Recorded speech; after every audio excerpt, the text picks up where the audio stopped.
This question comes from the group Focus. Last year, DCPS closed over 20 schools, and now the city is in the process of determining how they will be used.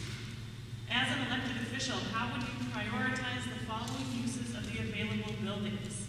So your choices are charter school, turn it into one, city agency, other community use, and economic development. 4 choices. I can repeat them if you need it. I'm sorry, starting Mr. Long. Well, I think we're going to have to look at them all on school-by-school, case-by-case basis. As already alluded to by Mr. Schwartzman, charter schools have first right of refusal of any of these shutdown public schools as they stand, and I think they are allowed to purchase them all at what, a 10 or 15% discount to market if they even are in a competitive bid circumstances with, say, economic development or any of the other proposals out there. We're going to have to go look through it, not just say, let's make them all charter schools or let's make them all. We've got to make sure the service is needed. We've got to understand that we still have schools that were shut down because our population shrunk in some cases. You know, at one point in time, the school system was designed to support it when we had a population of over 1 million people. We're down below 600,000 now. So we've got to understand not all things have to be instantly recreated because we have a vacancy in that area. So we do need to look beyond that in terms of what other services need to be provided, but then look right there in the community, depending on where the school is. It might be a great retirement center, it might be a great healthcare center, it might be a job training center or a vocational training center, or any number of things. That's what I was looking at. Sorry. Charter schools should have the right of first offer on any of the existing schools. When an agreement is made with a charter school, we should be sure that we don't restrict the charter school with any type of a short-term lease, because that obviously prevents a charter school from opening, and it hurts the development of a charter school. And you know what, as you all know, 1/3 of parents have already voted with their feet and sent their kids to charter schools. We're literally saving children here.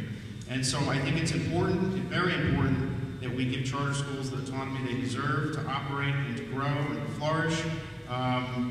They should have the first right on schools.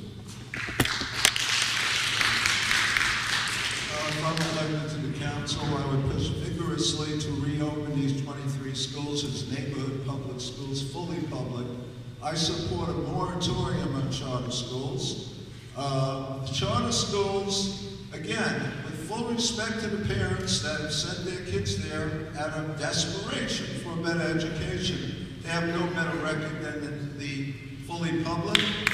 Secondly, this is a step to full privatization. The wealthy people in our community don't want to pay taxes to support public schools that their kids don't go to. That's what it comes down to. That's the bottom line of the whole thing. And this neoliberal approach, to use a European phrase, which has been in practice since the control board, has impoverished our people and raised the poverty level to over 1/3 of our children. The highest income inequality in the nation and the lowest life expectancy, right here.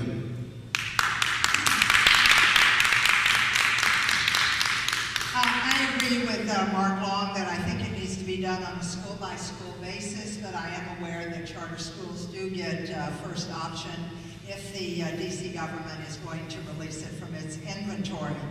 I did initially put forward legislation that would make sure that any charter schools that were went into existence and were given property or sold property by the DC government, if those charter schools went out of existence, that property came back to the DC government.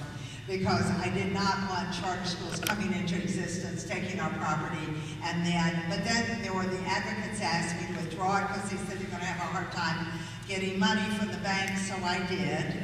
But then Kathy Patterson took my legislation and shepherded it through, which was a good thing. And of course, I supported my own legislation, which I had withdrawn at the request of the advocates.